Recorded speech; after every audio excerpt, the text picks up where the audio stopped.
Thank you. Thank you. Hi, everyone. So I'm the Chief Diversity Officer the previous speaker mentioned, the one who's going through all the stress and all the change and all the managing the world around us. I'm going to share a lot of my thoughts with you on what I think is happening in this space, what has happened in the past, where we are now, and what the future holds. You'll agree with some of the things I say. You might disagree with some of the things I say. That's the beauty of diversity. We can disagree, yet still respect each other's opinions, our differing views, our different perspectives. But no conversation in this space would be relevant without talking about the past. The last couple of years, we had the what I call the DEI gold rush. You know, after the murder of George Floyd, there was this huge investment in diversity. Every company had a chief diversity officer, threw money at it, tried to really be present. The truth is, diversity, equity, and inclusion has been around for many years. It has taken many different shapes, many different forms, but it's always been there. And there's been these waves of diversity. Me Too, for those of you who remember Me Too, diversity went up again. You know, everyone wanted to do something around gender equity. So these waves have always been in this space. What is important is that we acknowledge that we need to stay consistent. It's not about going up, it's not about going down. It's how do you create sustainable, long-term change.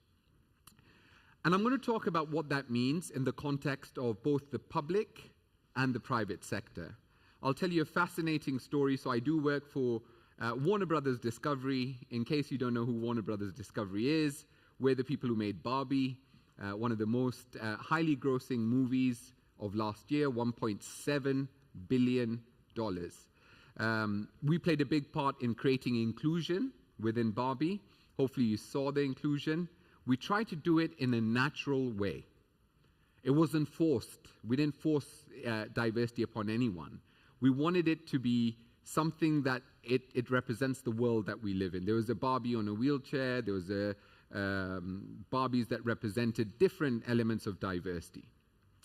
We also, of course, own DC Comics, CNN, and other outlets. But I started my career in the police service. I was a police officer for 11 years with the City of London Police, and I worked with OSCE, the Office for Security and Cooperation in Europe, ODHIR, which is the Office for Democratic International Human Rights. And it's fascinating, when you think of diversity, equity, and inclusion, it's not just for the corporate space or just for the public sector. It's for everyone. It's the world we live in. It is what we need to embrace. But diversity, when we talk about the future, I think it's important to reframe a lot of the terminology, the things we talk about. So diversity, when I mention diversity, what do people think about? Gender, race and ethnicity, sexual orientation, disability, maybe social mobility. The truth is, none of you in this room are one element of diversity. Diversity is made up of multiple layers. You can be more than one thing or all of those things. But it's important to acknowledge and understand that. And I'll give you a very personal example. So as you can see, I am what would be described in the UK at least as a person of color or someone from an ethnic minority background. You'd be pleased to know my skin color hasn't changed in the last 45 years. So I've learned to navigate my diversity. My biggest challenge from a diversity perspective is I've got 2 young kids, a 9-year-old and a 7-year-old. I'm trying to be a present dad. I'm getting older, even though I think I'm young, but I am getting older. And with age, I'm inheriting, unfortunately, a number of disabilities. So disability inclusion is important to me. Now, I mention all that because when you think about your colleagues, what matters to them from a diversity perspective will change during their lifetime. Different times of the year, different moments will elevate certain elements of diversity, and at other times will reduce other elements. I joke about my race, but there is still times that my race is important to me. when I'm going through certain challenges. I was sharing earlier, I was stopped last week in London by the police. Now, remember, I was a police officer for 11 years, and as I was stopped, the police officer asked me, his first question to me was, whose car is it? And I said, mine. And his next question was, how can you afford a car like this? And I was like, wow. I'm like, I can.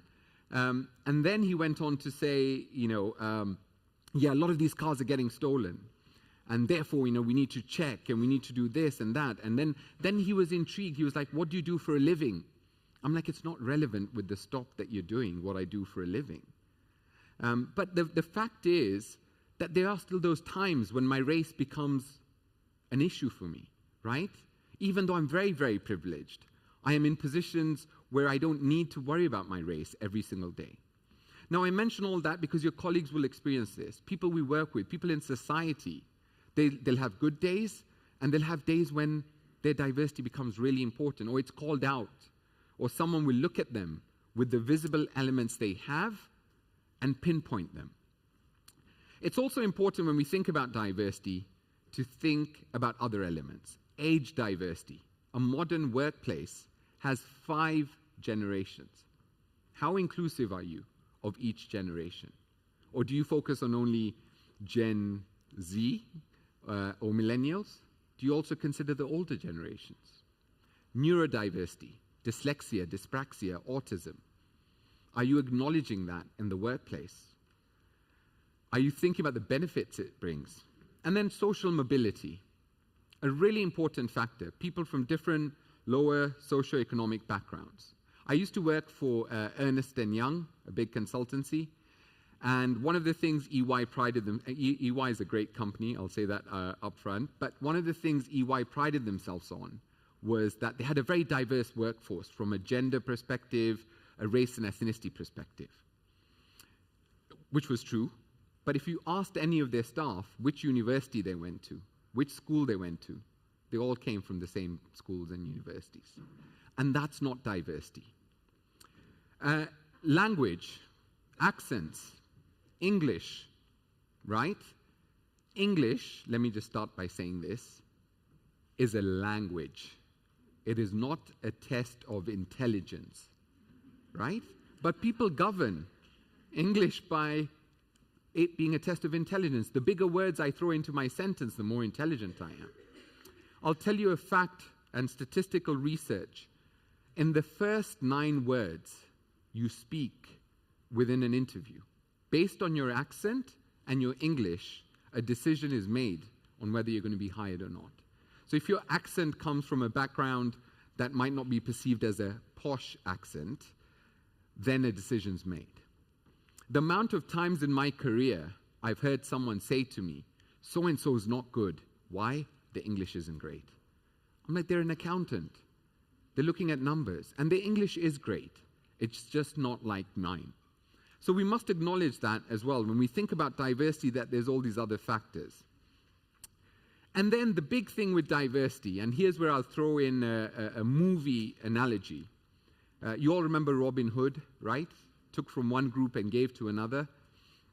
That's not diversity. We don't take from one group and give to another group.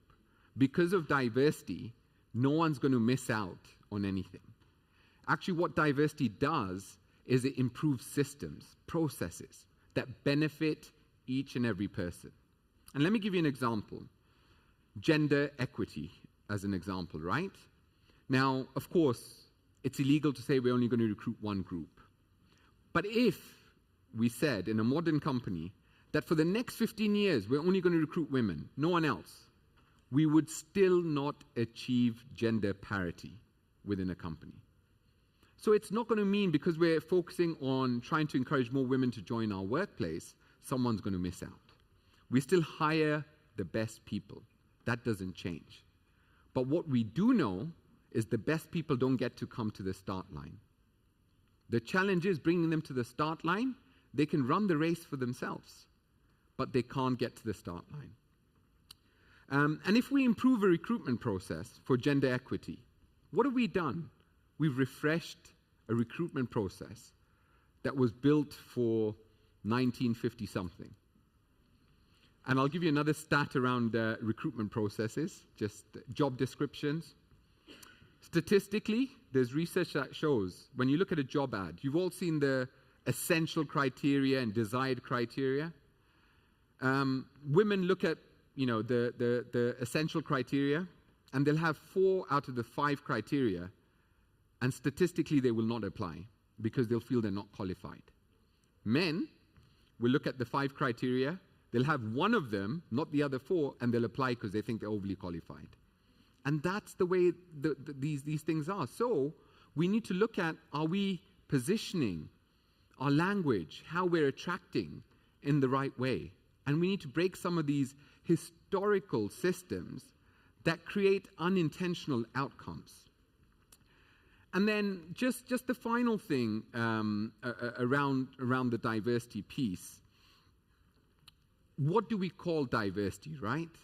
Because diversity, and there was a discussion around the political climates changing globally.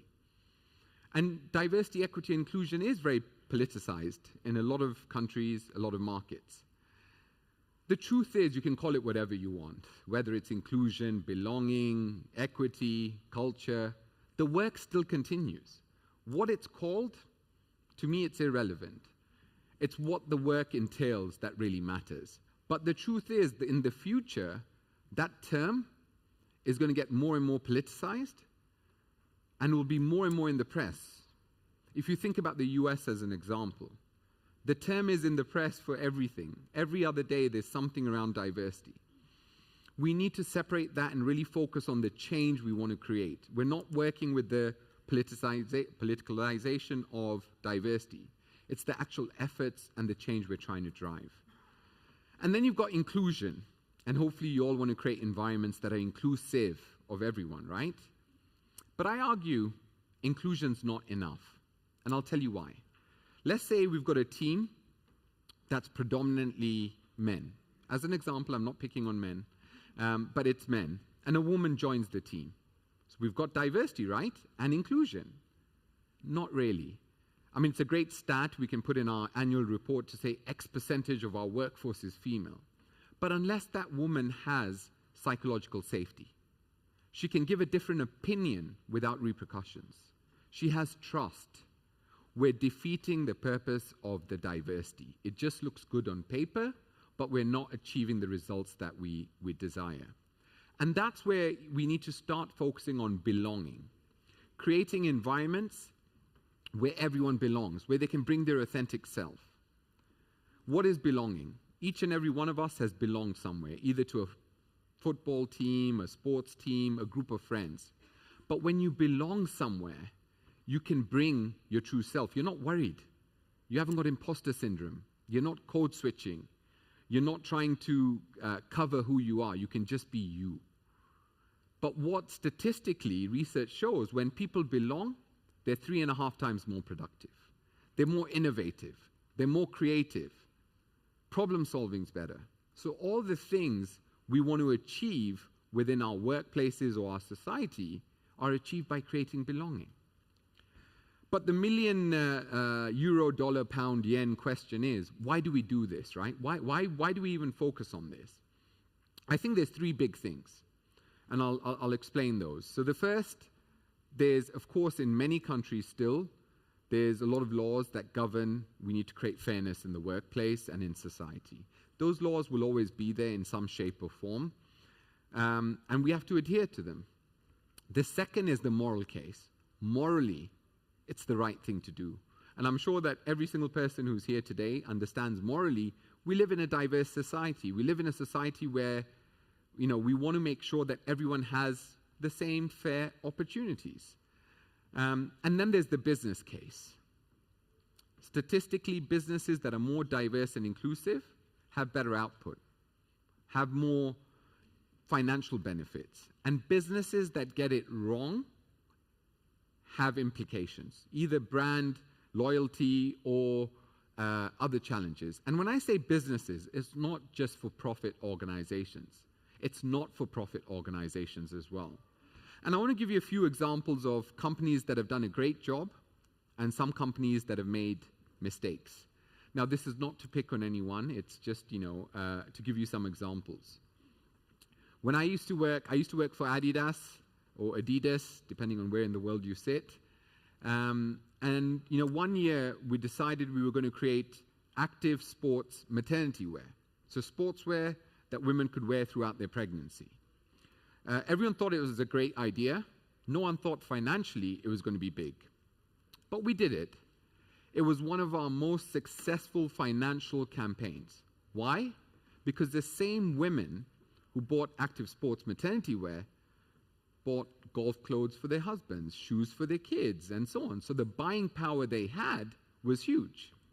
Similarly, cars, all of you have seen an ad with a car or a car manufacturer trying to sell a car. It's usually a man driving, a particular car. 70% of the decisions in a household around purchasing a car are made by women. So if we're truly going to capture that from a business perspective, we have to understand that. And just to be fair on men, when you think about washing up liquid or, nappies or diapers, it's usually a woman, right? But in a modern household, a lot of men are taking part in those things as well. But yet we continue to build stereotypes in products, services, assuming that somehow captures the wider audiences. Do you all know Kinder eggs, the chocolate egg? So Kinder, a couple of years back, produced a chocolate egg with a toy inside, like they have, holding 3 balloons. Someone at Kinder thought it would be a great idea to put a K on each balloon for Kinder. So it read KKK. It went very wrong for them, and they had to do a lot of apologizing. Now, Kinder has a very diverse workforce. The problem Kinder had, they hadn't created that sense of belonging, where someone could have stood up and said, that culturally might not work, or that culturally might go wrong. In the UK, we have, for anyone who knows the UK, our passport office, after lockdown, or after the pandemic, went virtual. Now, I know that doesn't seem like a big thing, but for us it was, because before that, you had to go into a post office with your application, your picture, physical picture, to renew your passport. So they went online, so digitalized everything. It was the future. Within an hour of the website going live, a number of people started tweeting their experiences. The first was a young woman who wore a headscarf.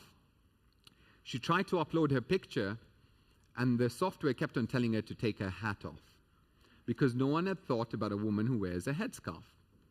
And then a young black man tried to upload his picture, and the software kept on telling him to close his mouth. His mouth was closed, but it hadn't considered different facial features, different skin tones. They had to take the website down, they had to redesign it, and it caused them reputational risk. A lot of these diverse communities and groups did not want to engage with them. And just the final example, which I want to touch upon, and this because I was speaking to a colleague recently, and it really brought it home for me. In the UK, we haven't had a summer. We had 1 day of sun, and that was our summer. So everyone's thinking about holidays. So I was saying to a colleague that, it's amazing. You can go online and you get these package holidays with, a hotel, flights, all this great stuff. And I'm like, they're so cheap. And he turned around and said to me, he's like, I don't use those websites. And I'm like, why? Why would you not use a website that can give you all this? And he turned around and said to me, he's like, I don't use them because as a gay man, when I try to book a holiday, I get recommended holidays to countries where it's illegal to be gay. Or furthermore, I book a holiday and I get a confirmation that says, thank you, Mr. and Mrs. for booking with us. So he's like, I don't use them. And I thought, how sad is that? But also, how much money are these websites losing by not engaging with that diverse group of customers? Especially now, when businesses continue to struggle, when businesses are trying to be more innovative, more creative. We need to understand that there's these huge markets of customers.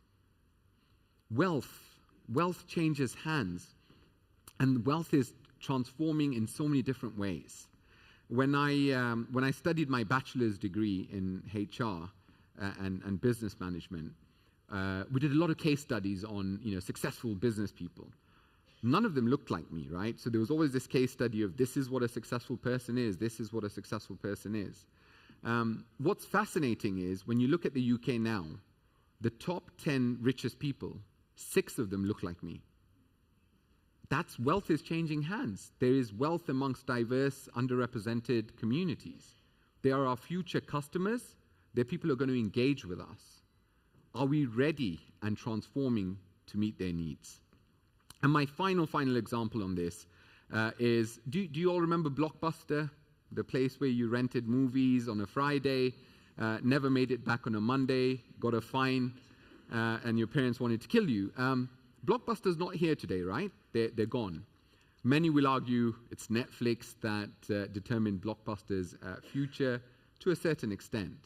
But the bigger challenge was Blockbuster did not adapt to the changing need and behaviors of future customers, consumers, and people who would engage with them. And that's the question we must ask ourselves, whether we're in a public sector or private sector. Are we adapting to meet the needs of our future customers and consumers? 87% of young people being defined as between the age of 16 and 24. I don't know why, but this is the research. 87% said they would not engage with a product, a service, a company, or an organization that does not have the same values they have when it comes to diversity, equity, inclusion, and sustainability. So we have no future customers or no future employees if we do not adapt in a meaningful way. But putting that all aside, how do we do it, right? That's the big thing. How do we tackle some of these things? And I think it's important to acknowledge some critical things around conversations in this space. Really and truly, it's not the money you invest in diversity and inclusion that drives change. I've worked for companies where the budget was a few £1,000s, and I've worked for companies where it's millions of dollars. It is not money. It is what each and every person does. It's the culture you create of change.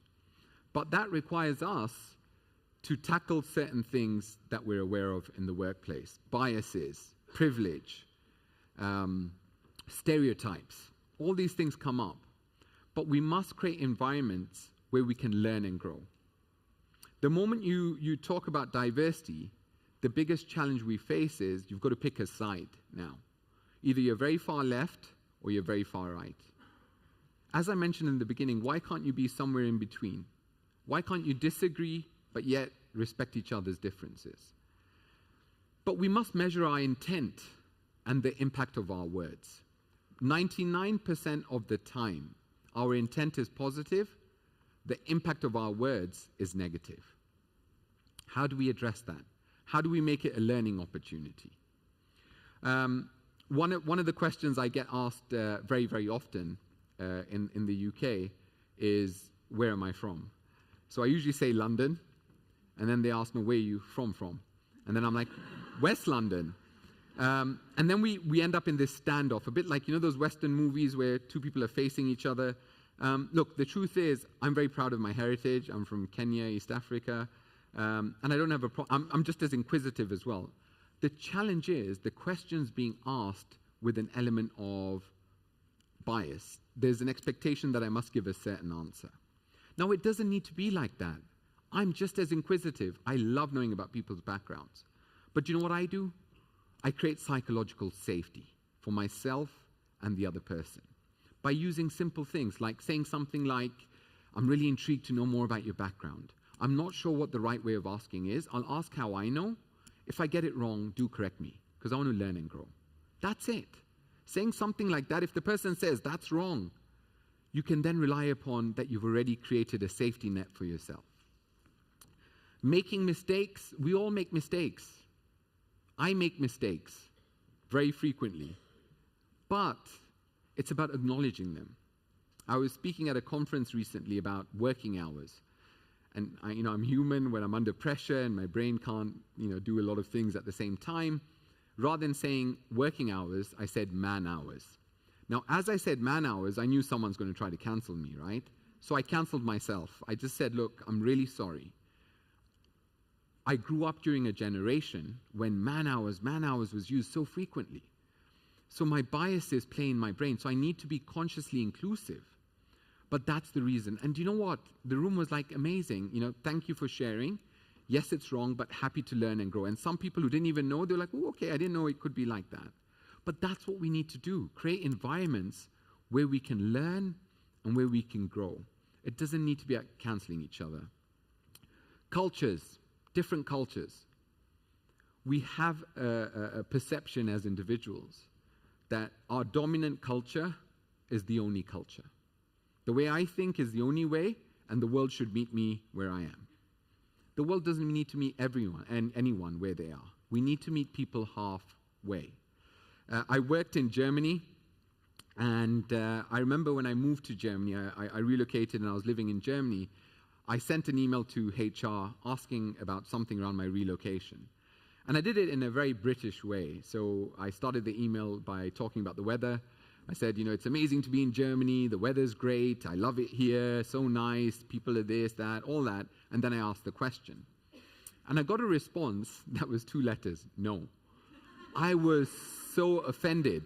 So I went into the office. I went to the HR director. I was like, this person sent me this email and it's so offensive. And she pulled me aside and said, listen, people in Germany can be a bit more direct. They don't mean offense by it. Get used to it. And it made me realize that if I only see the world from my perspective, how will I appreciate any other perspective? Similarly, I was in Japan recently. If any of you are planning a holiday, we've got a big theme park in Japan. It's very, very nice. But I went there and I was speaking to our staff. And I gave them my opinions on what I think and how I think we should be doing things. And then I asked the crowd, I was like, hey, anyone have any questions? No one spoke up. The HR director pulled me aside and she said, listen, in Japan, culturally, if a leader gives an opinion, no one's going to challenge it. If you want to engage with people, ask the open question or ask them individually. And again, it made me realize I can't keep on going around the world with my way of thinking and the only way of thinking. And that applies to any environment we work in. You must meet people halfway. You can't expect everyone to just adapt to your culture because it's the culture you know. And I'm not saying give up your culture, right? Our culture is important. It's what we've grown up with. But we can respect and value other cultures, other views. Privilege, I want to talk about privilege because it makes people upset, so I'll talk about privilege. Privilege, usually when we talk about privilege, or when I talk about privilege, I get 2 responses. Either people deny they've got privilege, right? Or I grew up in a really poor part of the country, so I have not had privileges. Or people apologize. Oh, I'm so sorry, for my privilege, and so on. Neither response is right. We don't need anyone to apologize. We don't need anyone to dispute that they've got privilege. What is important is to acknowledge that you have privileges that others don't have. And how are you going to create systems, processes that create equity and fairness for that group?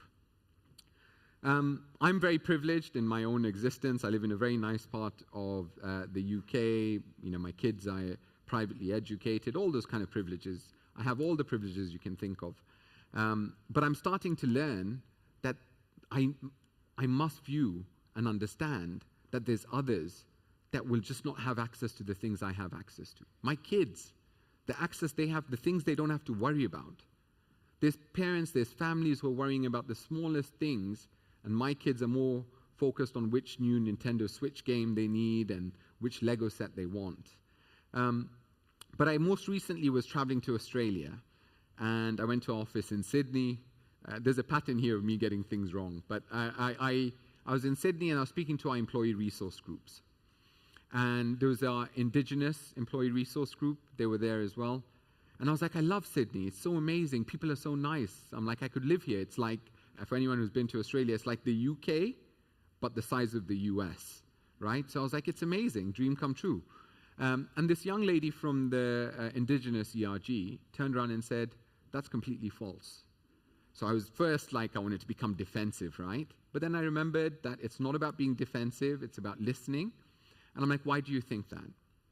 And she said to me, she's like, it's easy for you to say. You come, you stay at the Four Seasons, a chauffeur picks you and brings you to the office. How do you know what it's like living in Sydney? And I had to apologize and say, I'm sorry, you're right.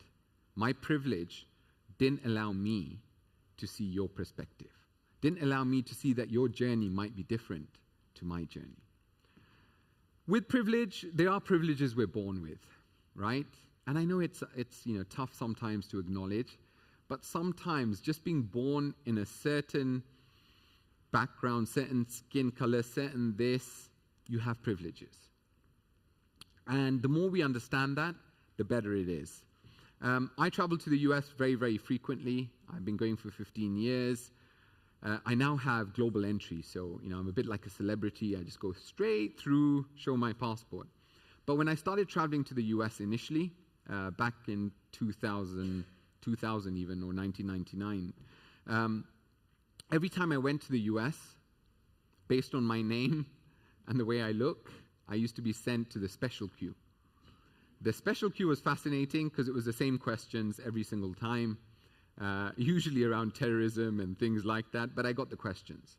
I got used to it. I was like, it's one of the things I go through. Now, what was difficult for me is when I was traveling with colleagues, when they're thinking about shopping in Fifth Avenue or, going to Rodeo Drive in LA, I'm thinking, am I going to be held for 20 minutes or am I going to be held for 2 hours? I didn't want them to apologize. It's not their fault. But I just wanted them to acknowledge that a journey we do together can be so different in outcome or experience. And it's the same with all of you in this room today. Your journey here today, I'm sure it's not the same.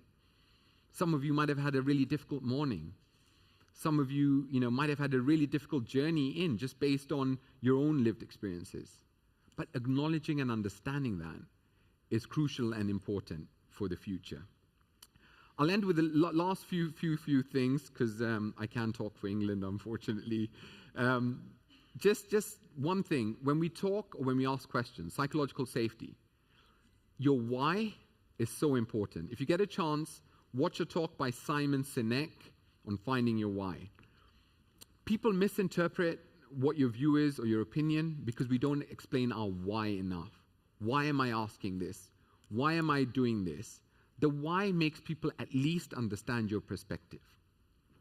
The second piece is, a lot of people I meet tell me they're not racist, they're not sexist, they're not homophobic, and so on.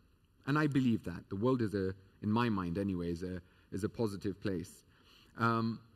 However, the question we must ask each other is that enough? Or do we need to be actively anti-racist, actively anti-sexist, and so on? Now, that doesn't mean I'm asking you to fight with anyone or anything like that. What I'm saying is using your power and privilege as an ally to stand up for the very group you want to support when they're not in the room. And when they're in the room, use your voice, because you never know when you're providing voice to someone who has a voice but can't speak up at that point. And I'll share a final parting example with you on how important it can be. My wife is a huge fan of a certain designer handbag. Last year, before her birthday, 11 months before her birthday, she started hinting which handbag she wanted for her birthday. There was pictures in the house of the handbag, more or less, so I couldn't miss which one it was. So I went out on a Saturday to this designer, for those of you that know London Westfield, they have a designer section. I won't tell you the name of the brand, but you'll probably guess. On Saturdays, I don't dress like this. I wear track bottoms, t-shirts, because anyone who has young kids knows they throw up on everything, they touch everything, pointless dressing up. So I went to the shop, and I got the usual service. When I went in, the security guard started following me around. So, as I look, he's just there looking at me, and I was like, whatever. But I knew which handbag it was. So I went straight up to one of the assistants, and I was like, hey, can I have a look at that handbag, please? Now, it was a busy Saturday, and I'm not lying to you. Her exact words to me were, I'm sick and tired of your kind wasting my time. unless you're buying it, I'm not taking it down. Now, I can stand up for myself, right? But it's embarrassing. So I looked around, because you do, and a lot of people were disgusted. They're like, did she just say that to him? And I'll never forget this. There was this one man who was trying on a pair of shoes. He stood up and he said, if you're going to speak to him in that manner, I'm walking out of this store. I'll take my business somewhere else. And I cannot tell you how much that meant. Someone standing up when they saw something that was not fair, that was not inclusive, that was not equitable. He didn't fight with anyone. He used his power, his privilege to stand up for what was right. In case you're wondering, I did buy the handbag because I had to weigh the stress from my wife and the stress in the store, and it was the easier option. But I share that only because we can all stand up for what is right, right? And the world around us will continue to change. When we think about the future, I promise you, 20 years of doing this, diversity is not going to disappear. What is important is that we still show up and do the things in our power to drive change, right? The small things, the small steps, the saying hi to someone you've never said hi to, having lunch with someone you've never had lunch with, being that active ally. These are the things that will continue the momentum. D&I will do the waves. It will go up and down. Something will happen, unfortunately, in the future, and everyone will be back behind DEI. But let's remember, we're doing this not to get special points and special gold stars like my kids get in school. It's more about creating environments that are inclusive for everyone. It's not about one group over the other. We want everyone to succeed. Everyone. We don't discriminate. You'll not hear me saying terms like, a straight white man of this. No. Everyone brings a level of diversity, a different perspective, different lived experience. You don't know someone's lived experiences.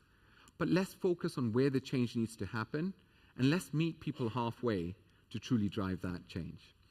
I'll stop there, because I want to allow you time for any questions. Thank you. Thanks. Thank you. I think the crowd really enjoyed. Thank you so much. Agora vamos ter 10 minutos para questões e já temos aqui uma. Muito bem. We have one first question. E o microfone está a chegar. You might have to translate. Hello. Hi. Asif. Thank you for your talk. No problem. I wanted to ask you a question about intercultural communication. Mm-hmm. So one of the challenges that a global company has is they'll have people from different cultures all over the world. But when you try to create policies and practices around intercultural communication, sometimes you fall into the stereotype. So you're like, oh, okay, so people in the Middle East, this. Yeah. And so I wanted to ask you a bit about what you're doing at Warner Bros. Discovery about about the intercultural communication. Really good question. And one of the things I say a lot is inclusion globally is the same, right? To feel included. Diversity isn't. And then also understanding that the stereotypes we assume and present are not society is different. My views, I have a brother who looks very similar to me. He's not a twin, but he looks similar. We're completely different, opposites. But if you move with a stereotype that his needs are this or his needs are that, it doesn't work. So we really focus on the individual and the individual lived experience.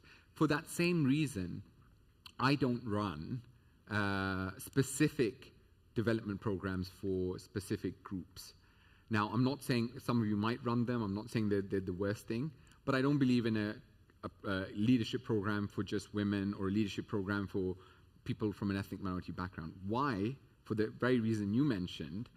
It's assuming, like, I've been on many of those programs where the assumption is all people who look like me need more confidence. They need more this. Everyone's an individual. So I think it's about understanding that globally, people are individuals, and how do we treat them in that way? But also making sure, as a company that is centered in the US or even in the UK, we don't take the UK or US version of diversity and export it around the world. For example, race. What matters in the US, in India, it's not race, it's a caste system, right? If we go to Mexico, it's a different challenge we're facing. So it's about adapting in that way. Mais questões? há ali uma questão e o microfone vai chegar, é só 2 segundinhos. Hi, Asif. Hi. Thank you for your talk. I'm Monica. My question is around compliance. So we are from a country with many laws, and how you feel about compliance, in particular in the area of DEI. So, I think compliance isn't necessarily always a bad thing.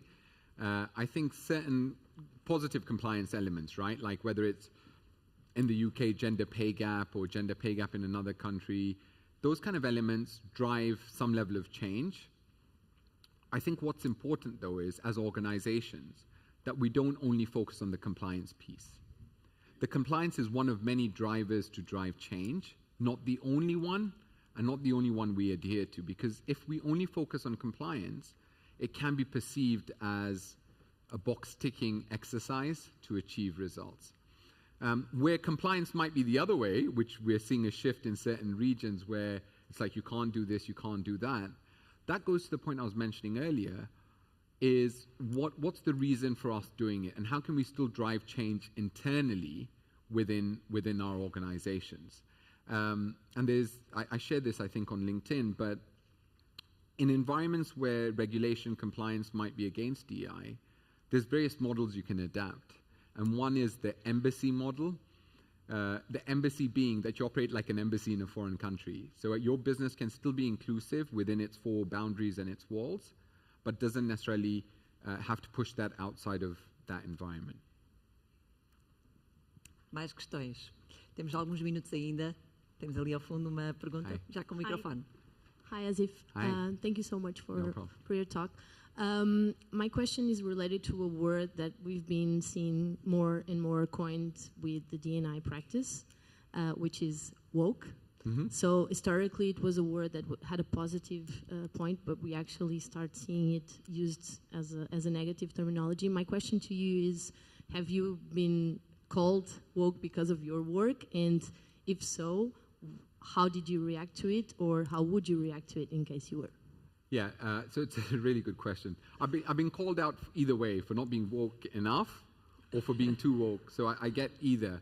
You know what, one of the things I say is that I truly honestly believe, and I say this to a lot of people in the DEI space, my role is to create fairness for each and every group, but also understanding fairness is not exactly the same.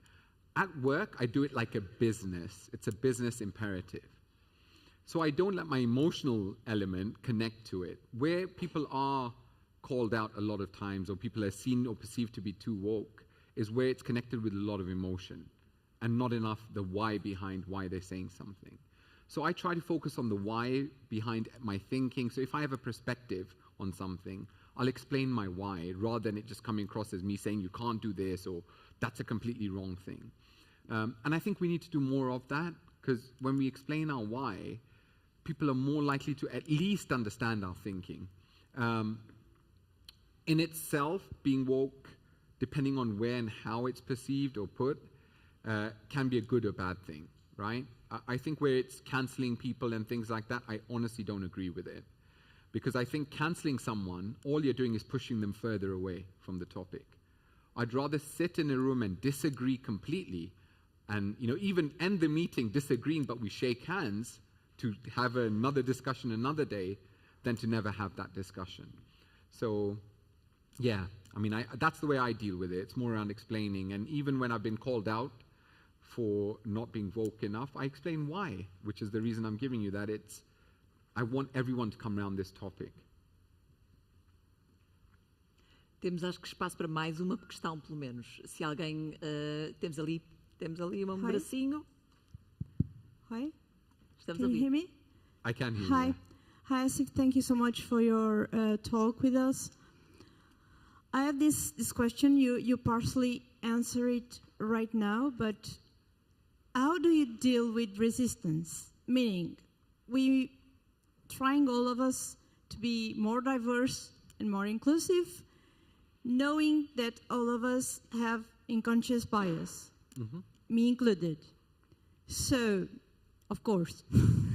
So, from this perspective, and if we're trying to bring everyone together towards this, how do we deal with people who are consciously against DEI, no matter what, or either if they are homophobic or racist or whatsoever.